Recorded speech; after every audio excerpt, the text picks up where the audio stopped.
Il y a 3 niveaux. Et les niveaux où nous sommes, c'est le niveau central qui a le rôle de concevoir les stratégies, de mobiliser les fonds, d'organiser la planification des activités, afin d'appuyer les niveaux provinciaux. Alors, le niveau provincial a le rôle d'appui aux zones de santé qui est le 3e niveau. Les zones de santé, c'est là où on dépiste et on traite les cas de lèpre. Voilà un peu comment nous sommes organisés. Mais alors, quelle est la mission qui nous a été confiée par l'État? La mission est d'éliminer la lèpre comme problème de santé publique à tous les niveaux. Au niveau national, au niveau provincial et au niveau périphérique. Donc, nous sommes en train de travailler pour que nous puissions arriver à cet objectif-là d'éliminer la lèpre en RDC. Bon, je crois que dans ma présentation, vous allez suivre, il y a d'autres éléments que nous allons y revenir. Mais peut-être que sans plus tarder, on peut commencer par les généralités sur la lèpre qui seront faites comme le présentateur vous a dit par Pierre Hélène. Et d'ailleurs, nous sommes ensemble.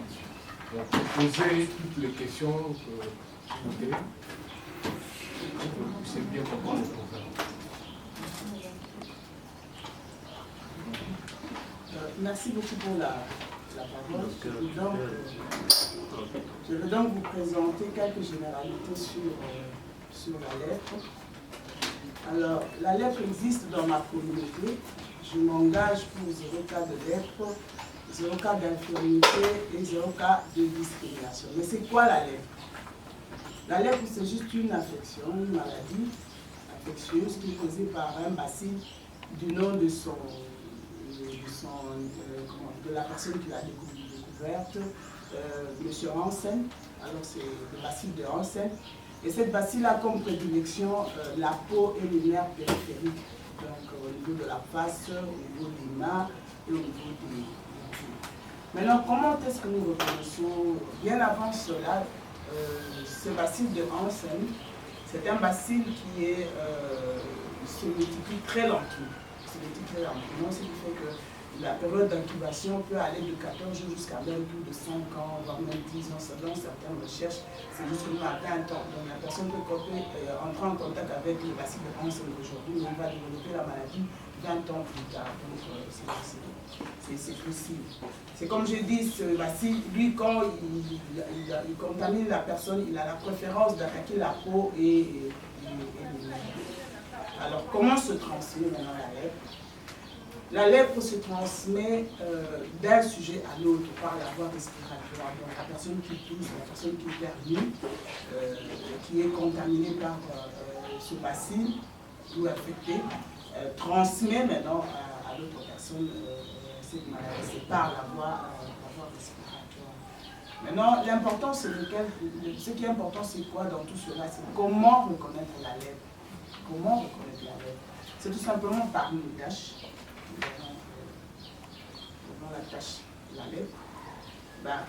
Comment maintenant différencier cette tache-là de toutes les autres taches? La tache de la lèpre, évidemment, elle est hypopigmentée, donc moins colorée que la peau normale. Mais la caractéristique, c'est une tache qui est insensible. Ça veut dire qu'elle ne fait pas mal et puis elle ne démange pas. Vous n'entendrez pas une personne affectée par la lèpre qui viendrait vous dire non, la tache démange, non, ça, non. Et puis elle ne desquame pas. Quand on essaie de gratter dessus, il n'y a pas de petits poux qui se détachent. Et puis elle ne fait pas non plus mal. Voilà les caractéristiques de la tache de la lèpre, celui-là. Plus clair que la peau normale, insensible, ne démange pas, ne desquame pas, ne fait pas mal. Alors la lèpre ne se reconnaît pas seulement par la tache, mais aussi il y a ce qu'on appelle des nodules. Donc à côté de la tache, nous avons aussi des nodules qui peuvent faire en sorte que la personne qui est en face de nous, nous puissions...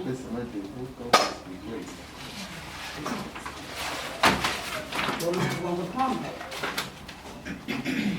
comme je disais, comment reconnaître la lèpre? C'est juste une tâche. Parce que d'habitude, nous pensons que la lèpre, ce sont les doigts coupés, je ne sais pas, les orteils coupés. Mais c'est juste une tache. Comme je disais, elle est plus claire que la peau normale. Sachez-la. Elle ne mange pas, elle ne squame pas, elle ne fait pas mal. Vous pouvez toucher la personne à cet endroit et vous direz qu'elle ne sent rien du tout. À côté de la tache, nous avons aussi des nodules.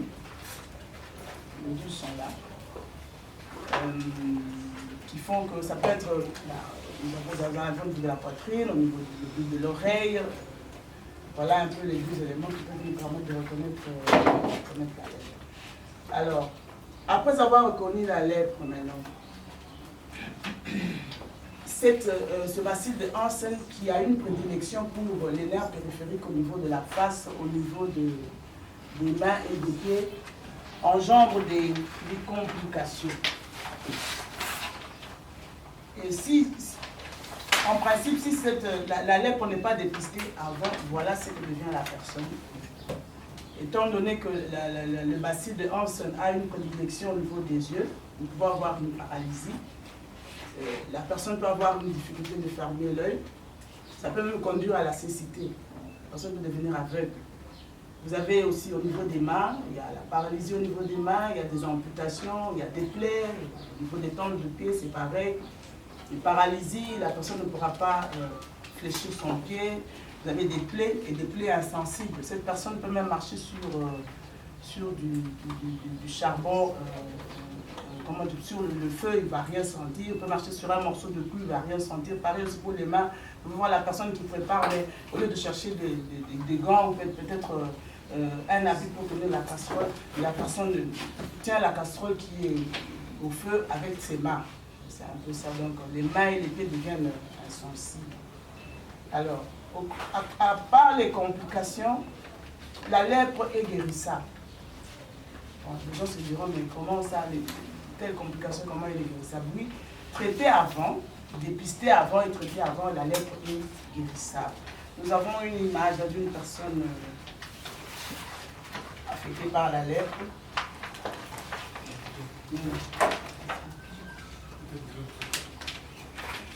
J'ai une petite préoccupation.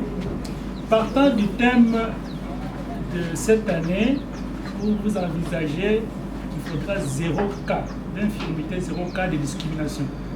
Moi, je me pose la question, quelles sont les chances de réussite ou les stratégies que vous envisagez mettre en place pour réaliser ces défis-là?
Une petite préoccupation.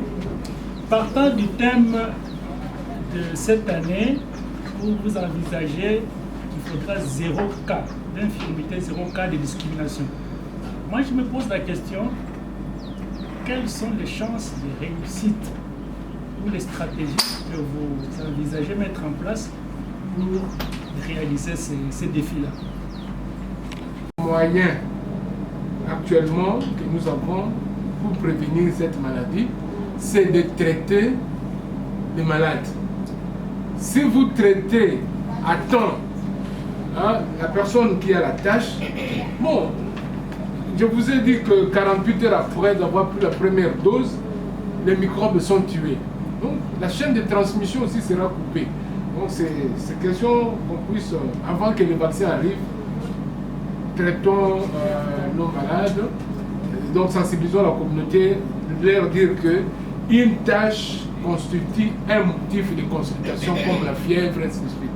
Donc, vous avez une tâche, allez à l'hôpital, on va vous déclarer et on verra si vous avez la lèpre. Alors, maladie chronique de quelle est la... Oui, après les traitements, les tâches. Ça, c'est Clarisse. Oui, après les traitements. Dans la disparition des taches dans la lèvre, les taches en fait disparaissent de façon progressive, progressivement. Même les images qu'on vous a montrées là, 6 mois après avoir pris le traitement, on peut encore avoir les taches, mais pas comme les taches d'ascendance. Ça, c'est un multibacillaire. Ça, vous avez les taches, n'est-ce pas? Et vous avez ici la personne après le traitement.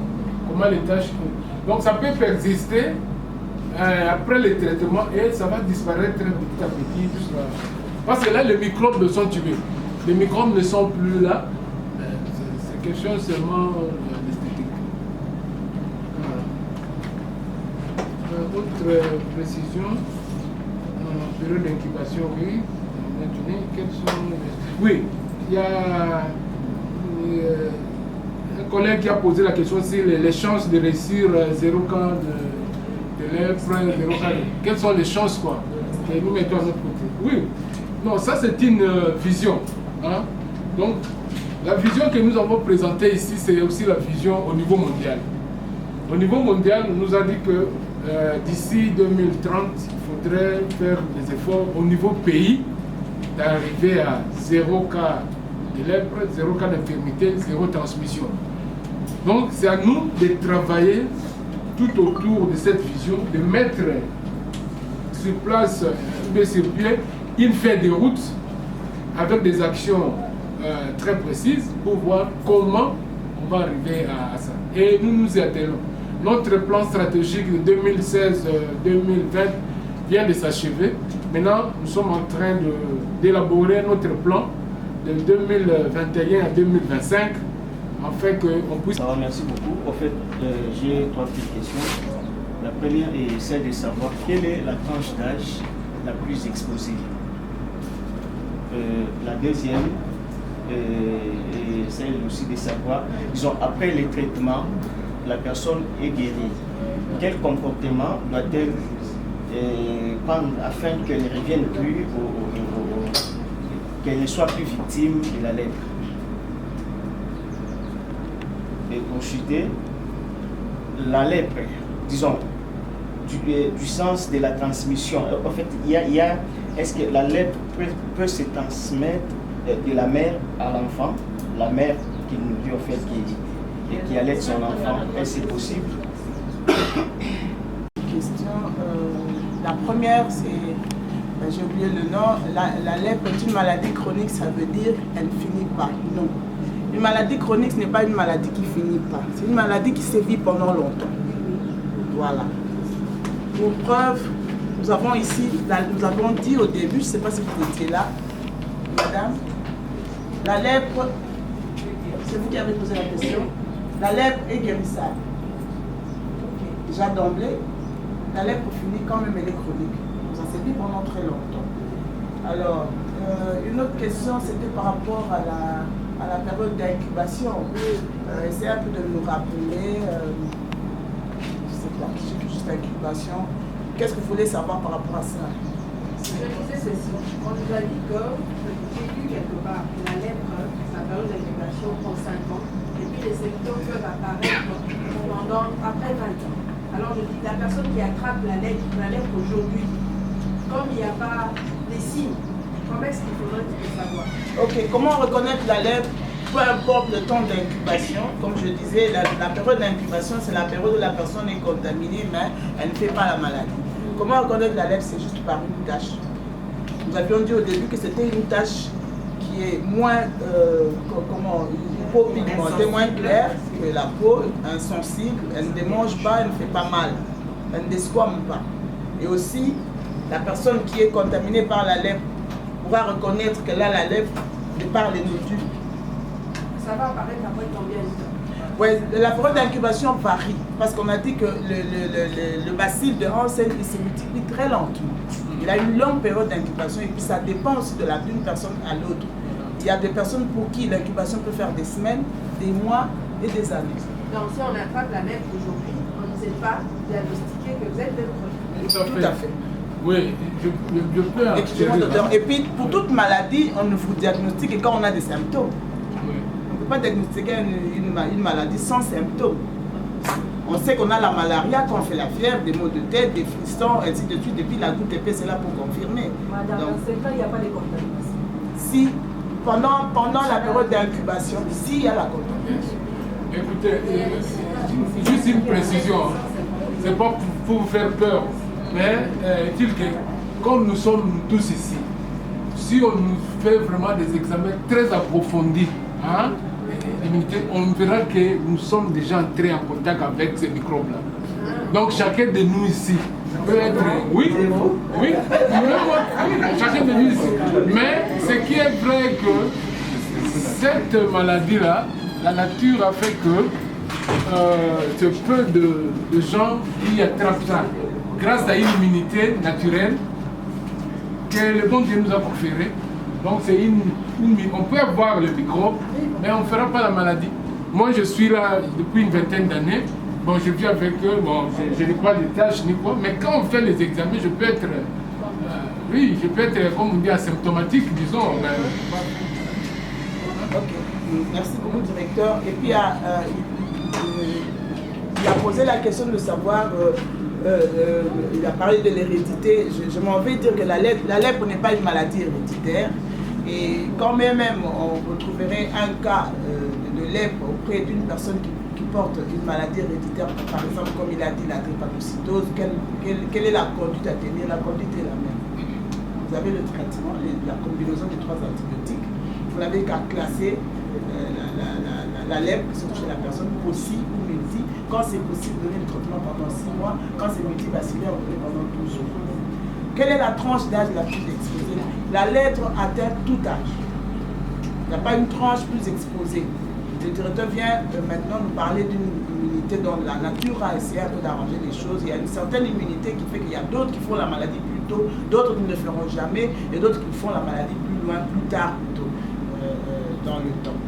Alors, après le traitement, que faire pour ne plus attraper la lèpre?